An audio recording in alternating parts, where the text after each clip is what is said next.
Why are you willing, and your party, your government willing, keep Parliament from being in session when they may have to respond to this stuff? And isn't that more in your interest rather than the Canadians?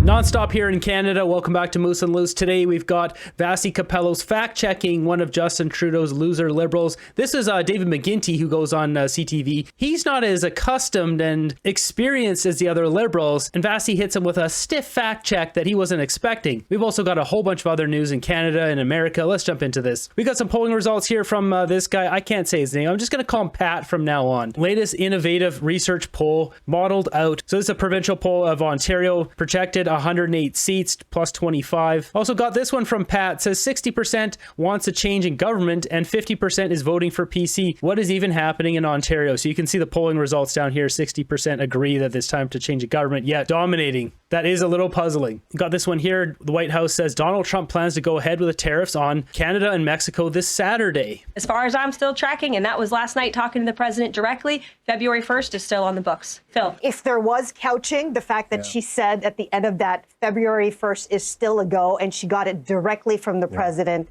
yesterday. So got this one. It says just in, Ukrainian President Zelensky says many projects suspended due to U.S. President Trump's funding freeze. Oh, really? Next up, we've got this 27-minute video of Karina Gould. I watched all of it, so you guys didn't have to. We're going to play about 10 seconds, 2 clips. Check out how delusional Karina Gould is about becoming the next Prime Minister of Canada. I started to really think about it. It was actually Prime Minister Chrétien who reached out and asked for the meeting. And so I feel like when Prime Minister Chrétien asks for a meeting, you go and take it.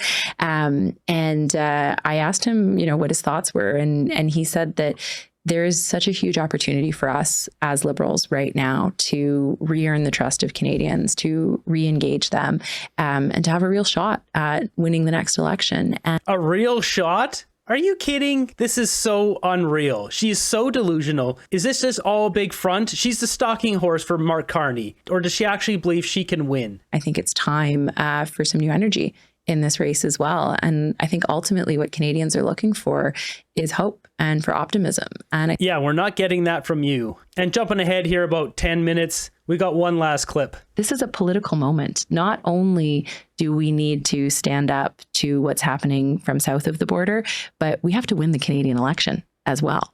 And I've won 3 elections in Burlington. I know how to do this.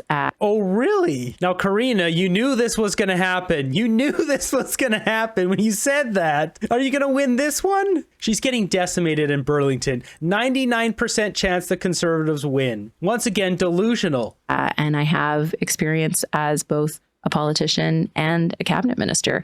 And for the last 18 months, I've been standing up to the bullies on the other side of the aisle, very effectively, I might add, on behalf of Canadians. So on behalf of Canadians, is that why you haven't handed over those documents that are likely incriminating you guys to the RCMP? She must be hallucinating if she thinks she can win. One thing I can say, though, is if they took this video and played it in jails and actually put people away in jail, you'd probably have a lot less people committing crimes if they were forced to watch this every day. Next up, we got Vasi fact-checking, humiliating David McGuinty here. This is Trudeau's new public safety minister here on CTV. We're jumping in partway through this interview. Vasi is asking him about the Hogue report and how it seems to contradict with Justin Trudeau and the Liberals and their recollection of the events with the foreign interference inquiry. Percent of it is very similar, and the recommendations tend to be very overlapping. I would argue that the daylight is that there are people who read your report and your committee's report and concluded there were traitors sitting in Parliament, and that prospect existed for such a long time that there were MPs calling on the government to release names, to name names, versus hers, which is conclusive that there are not traitors in Parliament. I don't get how that's complementary. The word traitor never appeared in any Cpac review. But she debunks the idea even that there are semi-witting or witting people. She says if they are involved in that, based on further evidence that she was able to review and the underlying evidence that you based your conclusions on, that she did not arrive at that conclusion. Yeah. I don't know if she went that far. I think she went as far as saying that there was behavior which was questionable. I think in that sense, she's reaffirming a lot of the findings of the Cpac review, but there is no Just because she didn't use the word traitor doesn't mean that's not what they're implying. Just wait for it. Indication at all. There never was an indication of the word, but treasonous or treason or traitors never appeared in any works. I think these were remarks made by an intemperate politician at an intemperate and maybe an inappropriate moment. Here's what the report said. Unfortunately, the committee has also seen troubling intelligence that some parliamentarians are, in the words of intelligence services, semi-witting or witting participants in the efforts of foreign states to interfere in our politics. That doesn't say traitor, but it says a whole lot that she didn't. It's basically saying traitor. Come on. David McGuinty here trying to squirm his way out of this one now. Well, she said there was evidence of very concerning behavior. I don't see a lot of difference between what we're saying, what we said at the time, what she's saying now. And again, she's had the benefit of a different kind of process, maybe a dozen lawyers, hundreds of witnesses, much more time, more resources. But I think you would find if you went back to the NCCOP members of the committee and asked them how they felt, I think they feel that they made a major contribution. Here's the good news. But did you jump the gun? To be fair, do you think you put too much? Do you think that part of the report essentially, like, do you still stand by it? Or should it have been maybe more cautious? No, absolutely. And in fact, the same language was used in the 2019. You see that smile? She doesn't buy it for 1 second. Was used in the 2019 Foreign Interference Review, verbatim. Several years later, it was lifted and brought forward. So nobody raised that in 2019, 2020, 2021, or 22, 2023. So we have a situation now where I think we have a go-forward strategy and good recommendations for improvement. That's what I really am focusing on. Let's talk about that then, because the justice says 24 of 51 can be implemented before the next election. Do you agree? I'm not sure which 24 she's referring to, having just received the report a few hours ago. It's 850 pages. My officials are poring over it now. Many of the recommendations are directed at public safety and the agencies that we represent. We're going to be looking at that very carefully, see what we can get done. But, you know, so much has happened already, even during her time at the commission. We're making huge progress in wrestling with this really important issue, which is not huge progress. Parliament isn't even in session. You guys can't vote on anything. What is he talking about? Just a Canadian issue. It's a global issue. It is certainly her. That's right. It's a global issue. It's just straight out of Justin Trudeau's book of how to get out of a situation. Blame it on everyone else. Blame it on the world. This guy's been taking loser lessons from Justin Trudeau. Her recommendations are fairly specific to the Canadian context insofar as what can be done before the next election. I think the reason that, of course, we're asking you and your cabinet colleagues is because that election could literally be 6 or 7 or 8 or 9 weeks away, or something, a couple months at least, which doesn't give you a lot of time. So just pay attention here, because we know Jagmeet Flip-Flop Singh hasn't been sounding so confident about voting out the government anymore. Just listen to how confident McGuinty is about the election being in October and not in May. Are some that also require Parliament to be in session. For example, changes to the Canada Elections Act. Is that something that should be considered for your government? AKA, should you be considering bringing Parliament back rather than proroguing it to ensure that the most, integrity possible applies to the next federal election? Foreign interference, just like the border, isn't a partisan issue. I really believe that parliamentarians of good faith and goodwill, if we can come back to Parliament in mid-March or late March and address some of these pressing issues, we should do so. I also think that You can do it right now. Trudeau can recall Parliament right now. Get back to work, you losers. May have to do something similar. We'll see when it comes to the question of adjusting to possible tariffs. We'll have to see how that rolls out. But I think right now there are ways for us to move forward to fine-tune and improve the situation and to build on the things that our government's already done. But when you say there's time to do it and the ability to do it when Parliament reconvenes in March, or even in the example of responding to the tariffs, I mean, this recommendation is being made now. It's not even February. Those tariffs could be coming February 1st. Why are you willing, and your party, your government willing, to, keep Parliament from being in session when they may have to respond to this stuff? And isn't that more in your interest rather than the Canadians? The first thing to remind Canadians of is how dysfunctional Parliament was last fall.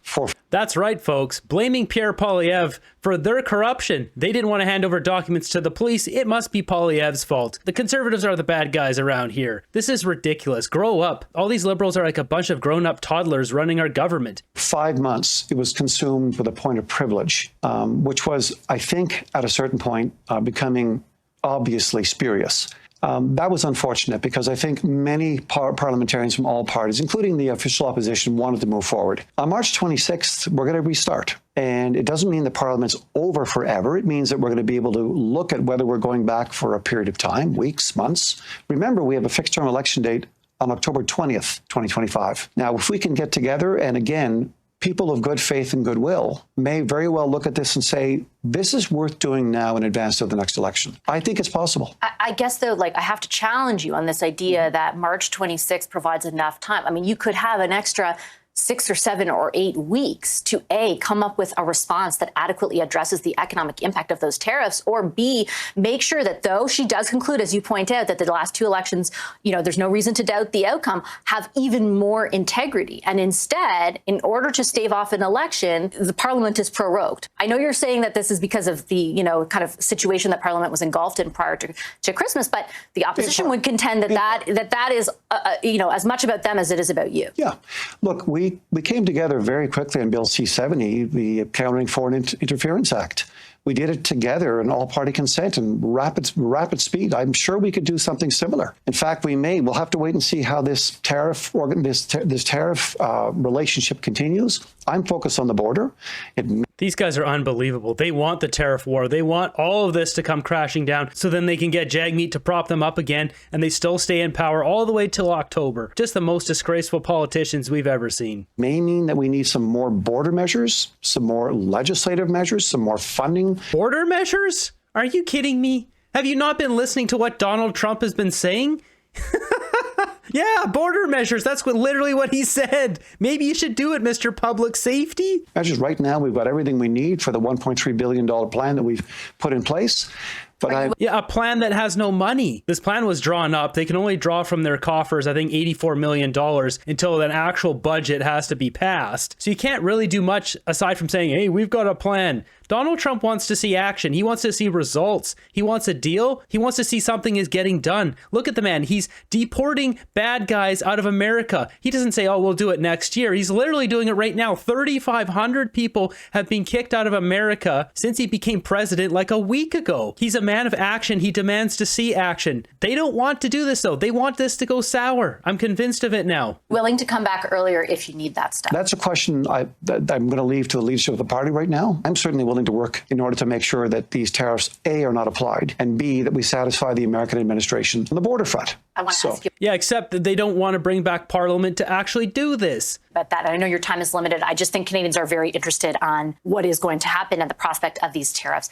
Do you think this is about the border? I think this is about a bigger plan that President Trump promised to pursue during his campaign. She was basically asking, is this about revenge against Justin Trudeau? That's what she was really asking. He's coming back and saying, oh, this is bringing back the whole tariff good years of America. I think it's all about Trudeau. Donald Trump might be bluffing completely. He just wants to watch the Liberals squirm. He wants to humiliate Justin Trudeau, and then he's going to say, oh, it was actually just a joke. He just wanted to help get rid of Trudeau. That might be the case too. But as you saw earlier, he did say the tariffs are coming. Maybe they do come, and then once Trudeau's gone, he just immediately lifts them. Who knows? This guy's almost as big of a buffoon as Justin Trudeau. Word salad, not listening again. So Trudeau is a liar. Liberal investigating a liberal. So with that, check this out. This is what's happening in America. They are deporting all of the bad guys. As I said, not next week, next year, right now. Now, the border came up at that Washington press briefing today, and there was a lot more that came up as well in view of the president's ongoing flurry of executive orders. He's also making good on campaign promises, from freezing federal aid to ramping up those immigration raids. CTV's Washington Bureau Chief Joy Malbon reports. President Donald Trump's new Homeland Secretary Kristi Noem posting video of immigration raids in New York, arresting a suspected migrant gang member in the Bronx, wanted in connection with a home invasion in Colorado. Noem declaring dirtbags like this will continue to be removed from our streets. This show of force, mass deportations of illegal migrants, sometimes shackled and herded into military planes, are images Trump wants the world to see. The White House says so far 3,500 arrests have been made, but along with violent criminals, undocumented migrants are being rounded up and deported too. He is focused on launching the largest mass deportation operation in American history of illegal criminals. And if you are an individual, a foreign national, who illegally enters the United States of America, you are, by definition, a criminal. This as the Trump administration ordered a freeze on all federal assistance, grants, loans, and other federal money that could affect millions of Americans.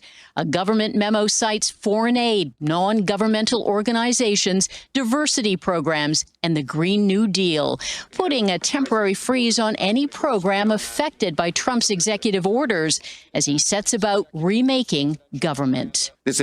It's interesting just looking at this here. When she read this out, she wouldn't say woke gender ideology. It's a dagger at the heart of the average American family in red states, in blue states, in cities, in suburbs, in rural areas. It is just outrageous. All of it creating confusion and outrage, and yet another court challenge to Donald Trump's executive actions as he flexes his new presidential powers.